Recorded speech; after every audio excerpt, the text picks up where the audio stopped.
Bonjour à tous, j'espère que vous allez bien. On se retrouve aujourd'hui pour une vidéo. On va faire un maquillage ensemble, un maquillage complet. On va reproduire ce look et ce look, on va le reproduire avec une palette de NARS que j'ai achetée récemment. C'est une palette qui fait partie de la collection de Noël, mais je ne l'avais pas achetée moi parce que je peux pas tout acheter au moment où cela sort. C'est une palette en édition limitée mais que l'on trouve encore, qui est la palette Stargaze de NARS. Cette palette de 12 fards où vous allez avoir des fards mat, des fards irisés. Très belle palette. J'avais envie de travailler avec aujourd'hui. Du coup, comme on va se servir d'une palette NARS, je vais également utiliser d'autres produits NARS puisque j'en ai quand même certains. Au niveau du teint, ne serait-ce que pour le fond de teint. Et puis on verra, on viendra également utiliser d'autres produits NARS, ne serait-ce que pour le blush. Si jamais cette vidéo vous plaît, n'hésitez pas à mettre un petit pouce. N'hésitez pas aussi à vous abonner à ma chaîne si vous avez envie de me soutenir. Pour ce qui est du maquillage, on commence de suite. On va commencer avec le teint et avec le primer. Et je vais appliquer aujourd'hui le primer Low Kit de Kat Von D de KVD Beauty. Ce primer qui pour moi alors est vraiment un doublon parfait de celui de Too Faced.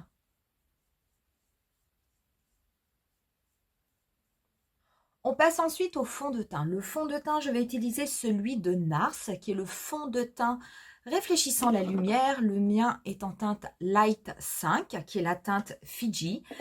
C'est un fond de teint que j'aime assez. Je pense que c'est peut-être la dernière fois que j'utilise, en tout cas pour cette saison, parce que sinon, il sera après, je pense, un petit peu trop clair. C'est vrai que c'est quand même plutôt ma teinte d'hiver.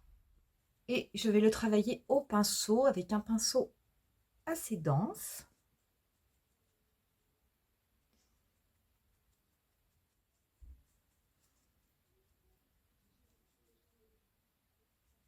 Voilà pour le résultat avec le fond de teint. J'ai également mis mon anti-cerne. C'est mon éternel teint all over concealer de Lancôme et on va passer à la poudre.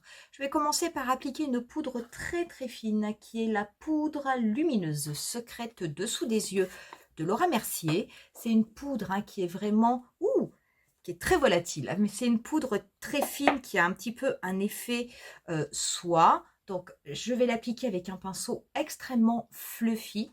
Juste, je vais le balayer au niveau de mon dessous d'œil.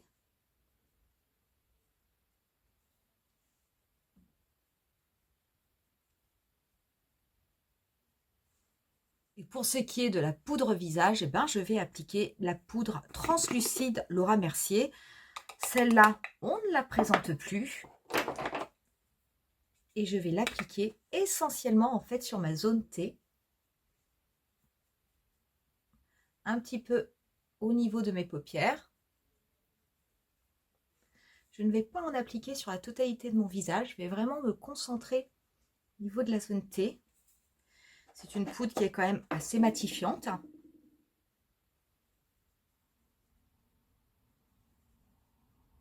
On va pouvoir du coup maintenant passer aux yeux. Et du coup, cette palette de 12 fards, je vous ai fait les swatchs pour que vous puissiez voir l'harmonie. Très très belle harmonie. Franchement, vous avez des teintes froides, vous avez des teintes chaudes, des teintes mates, des teintes qui vont être irisées. Il y a vraiment de très très très belles couleurs. On va aller aujourd'hui plutôt vers les tons chauds. Et on va essayer de voir quel est le rendu au niveau de la paupière. Pour ce maquillage, je vais commencer par prendre un pinceau MAC 217 et je vais prélever cette teinte qui est la dernière teinte de la palette, donc qui est une teinte quand même un petit peu bordeaux. Je vais l'appliquer, la déposer en la tapotant au niveau du dernier tiers de ma paupière mobile et je vais ensuite la dégrader. Je vais la dégrader en la remontant et je vais me servir de cette couleur pour faire le cadre de mon maquillage.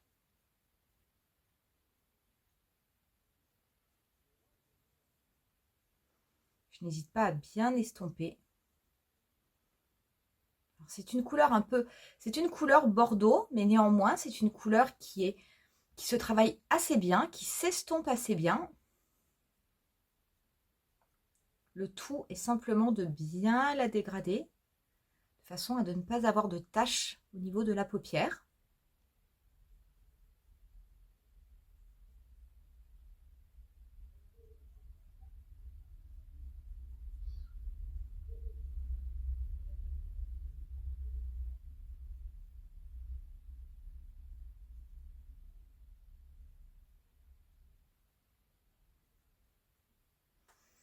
Je n'hésite pas éventuellement à en prélever un petit peu plus.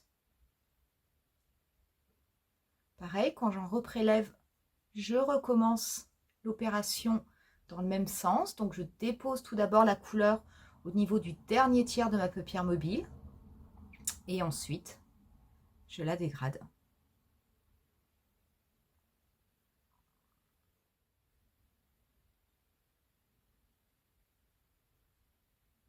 Je vais prélever cette fois-ci la première teinte du deuxième rang, qui est une teinte qui va un petit peu plus vers les teintes orangées.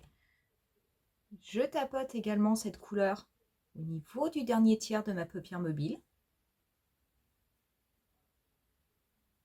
Et je recommence l'opération.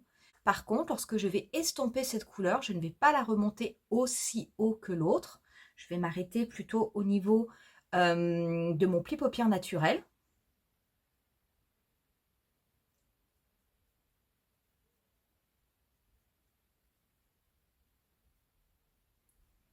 Je vais dégrader également cette couleur sur la totalité de mon pli paupière.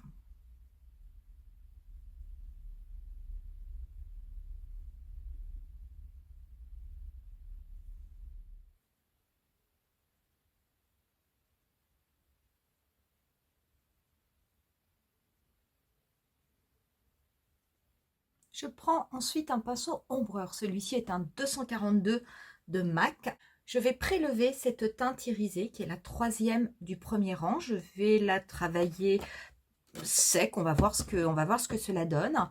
Cette teinte, je vais l'appliquer sur ma paupière mobile.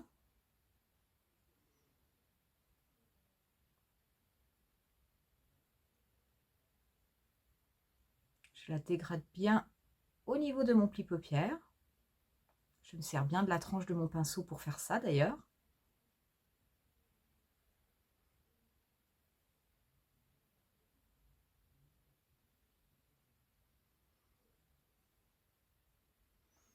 Je vais quasiment jusqu'à la fin.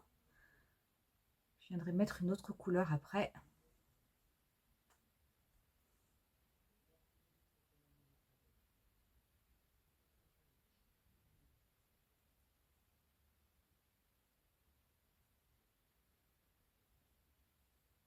Je vais retourner mon pinceau. Je vais prélever cette teinte-ci du deuxième rang.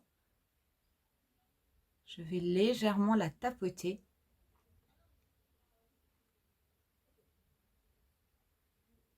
De façon à faire une sorte de dégradé.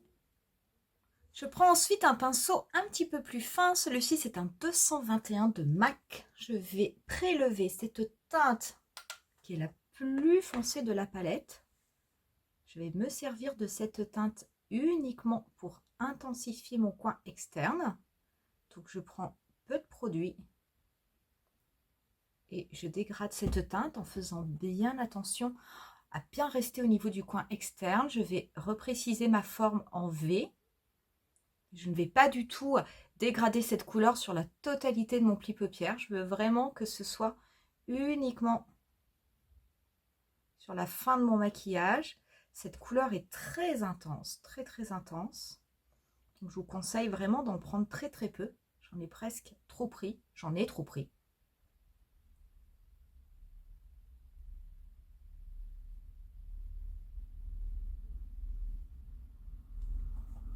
Voilà, je vais reprendre mon pinceau ombreur de MAC, reprélever un tout petit peu de cette couleur que je vais très très légèrement passer juste au-dessous de mon sourcil.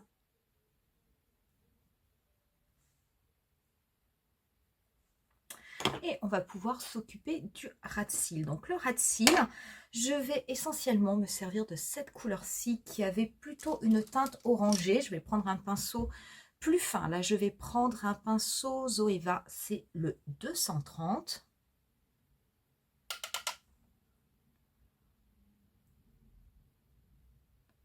Je vais estomper cette couleur sur la totalité de mon ras de cils inférieur.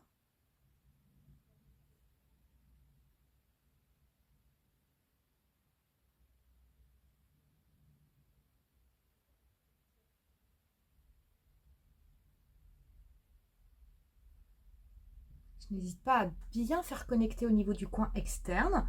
Donc du coup, mon trait est un petit peu plus épais au niveau du coin externe de mon ras de cils inférieur.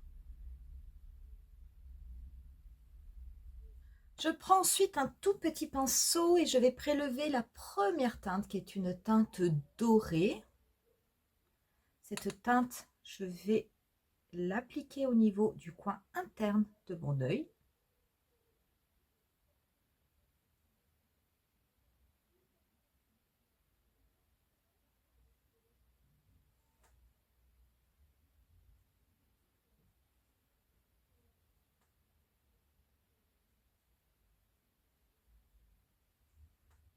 J'applique un petit peu de liner au niveau de ma muqueuse supérieure. Là, je vais en mettre un noir. C'est le Killer Liner de Too Faced. Je vais également prendre un pinceau précis et un petit peu de cette teinte la plus foncée.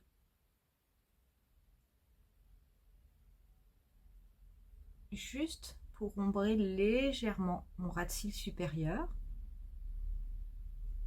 On va pouvoir passer au mascara. Et le mascara, eh ben, je vais appliquer l'emblématique mascara de NARS, qui est le Climax. Il n'y a pas beaucoup de mascara chez NARS, mais j'ai envie de vous dire, comme le mascara qu'ils ont est quand même extrêmement bien, bah, ils n'ont sans doute pas vu l'utilité d'en sortir plusieurs. Et je trouve ça pas plus mal, puisqu'ils ont un produit qui est un très très bon produit. Enfin, en tout cas, moi, que j'affectionne beaucoup. Je ne vois pas forcément de différence. J'ai les deux, ils en ont deux. Ils ont le Climax, le rouge et le noir.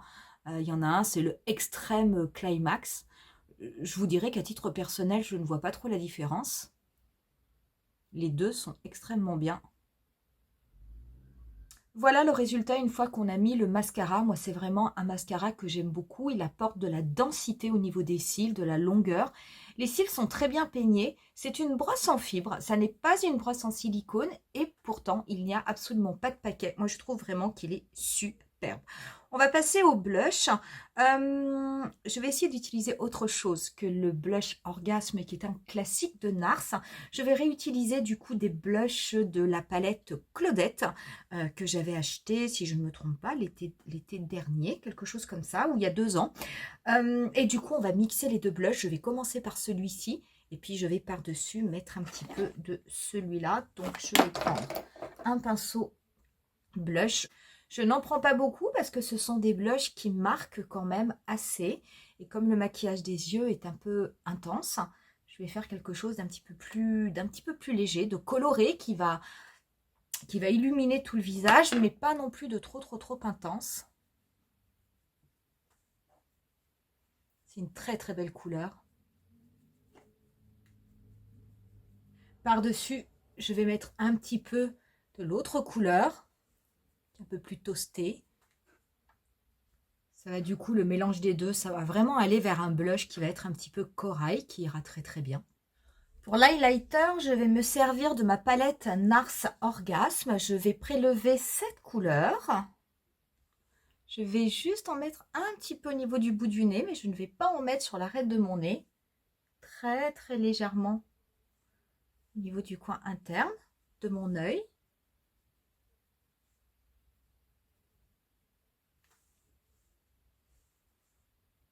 Pour les lèvres, je ne vais pas appliquer un produit NARS. Je vais peut-être mélanger 2 rouges. Je vais commencer par en appliquer un de Revlon, qui est le 420. Et c'est un neutre rosé qui a un petit côté glacé. Je vais quand même mettre un tout petit peu de bronzer. Je vais me servir de mon bronzer Beauty Wide. Celui-ci, c'est le Secret Tan. C'est un bronzer que j'aime bien. Je n'étais pas sûre d'en mettre au début. Je vais en mettre très très peu.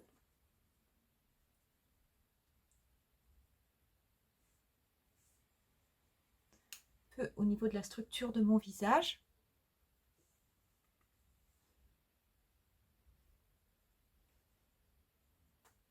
Et on en aura terminé avec ce look. Quoi vous dire de cette petite palette? Franchement, c'est très très beau. C'est une palette où vous avez, alors il n'y a pas forcément des couleurs faux folles, bien que cette couleur-là, qui est un lavande, qui est vraiment très très belle, hein, je veux dire, c'est pas forcément des couleurs que l'on trouve beaucoup chez NARS, mais c'est vrai que quand on regarde la palette, on n'a pas l'impression de voir des harmonies complètement folles que l'on n'a jamais vues avant.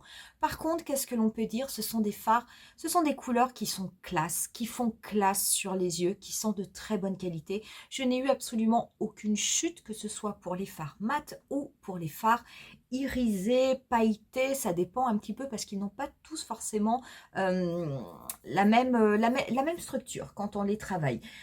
Vraiment aucune chute, donc aucune chute, rien à dire, les couleurs sont belles, les couleurs sont très belles, elles se dégradent bien, elles se mélangent bien entre elles, elles se superposent bien entre elles. J'ai juste, peut-être, mais j'aurais dû l'appliquer mouillé, moi j'ai appliqué tous les fards secs, j'aurais voulu que cette couleur dorée ait un petit peu plus d'impact au niveau du coin interne, mais très honnêtement, hein, si vous l'appliquez mouillé au niveau du coin interne, je veux dire, vous verrez tout de suite la différence, c'est vraiment très très beau. Ce que j'aime sur cette palette, c'est que vous pouvez aller vers des tons chauds. Je veux dire, franchement, si vous regardez cette partie de la palette, vous êtes sur des teintes neutres, chauds. Si vous regardez cette partie, c'est l'inverse. Vous êtes sur des tons froids. Donc, vous avez vraiment deux palettes en une. Tout à fait la possibilité de vous faire un maquillage avec ces 6 fards. Tout à fait la possibilité de faire également uniquement avec cela. Donc, j'aime bien cette palette parce que je la trouve assez complète. Super bien. Quel est son défaut? Elle n'en a qu'un seul et qui pour moi est quand même majeur. Et si jamais NARS passe par là, j'aimerais bien quand même qu'ils en tiennent un petit peu compte. C'est le système d'ouverture et de fermeture. Cette palette, pour l'ouvrir, je me suis, sans mentir, cassé 2 ongles. Plutôt que d'en casser un troisième, j'ai préféré prendre une petite pince à épiler pour venir appuyer ici. Vous avez un système de fermeture, d'ailleurs je vais essayer de vous faire un zoom, vous allez voir. Peut-être que vous allez le voir parce qu'au bout, il y a un endroit, c'est un petit peu abîmé. Ici, vous allez le voir de ce côté, vous avez des petits points au niveau de la languette. C'est là où j'ai dû appuyer avec la pince à épiler pour l'ouvrir. Cette palette, qui est magnifique, qui a un design avec des petites étoiles super beaux, qui a un grand miroir, qui a 12 fards sublimes, quand elle est fermée, pour l'ouvrir, vous ne pouvez pas l'ouvrir simplement comme ça. Il faut que vous arriviez à appuyer sur la petite languette qui fait 1 mm et qui a un système de pressoir pour pouvoir l'ouvrir. Sauf que ce pressoir est extrêmement dur. Quand j'étais je suis allée acheter cette palette au corner NARS hein, du printemps. La vendeuse me l'a ouverte hein, pour me montrer qu'elle n'était pas cassée. Elle a dû prendre, elle, une sorte de petite spatule pour arriver à l'ouvrir délicatement, sans l'abîmer, mais parce qu'elle n'arrivait pas à l'ouvrir non plus elle-même, uniquement avec ses mains. Je trouve quand même assez incroyable et assez dommage d'être sur des produits qui sont d'une très très bonne qualité, d'être sur une marque qui est quasiment l'équivalent d'une marque de luxe, et d'avoir ce problème de ne pas réussir à ouvrir correctement les palettes. Je trouve ça juste un petit peu dingue et c'est quand même quelque chose qui a tendance à m'énerver. C'est le seul point négatif de cette palette, mais il faut quand même le savoir. Voilà pour cette vidéo, je vous remercie en tout cas de l'avoir regardé. J'espère que ce tutoriel vous aura plu. Qui sait, si jamais vous avez cette palette, peut-être que vous aurez peut-être envie de refaire ce maquillage. Si vous avez d'autres palettes de NARS qui vont reprendre ces harmonies, surtout celles au niveau des tons neutres chauds, bah peut-être pareil que cela vous inspirera. N'hésitez pas à me dire en commentaire si vous aimez cette marque, si vous avez l'habitude de travailler les produits, si vous connaissez les produits qu'on a utilisés aujourd'hui et quel est votre avis. Moi, je vous laisse avec quelques photos du look final. Comme d'habitude, je vous dis rendez-vous à très bientôt pour une nouvelle vidéo. Bye!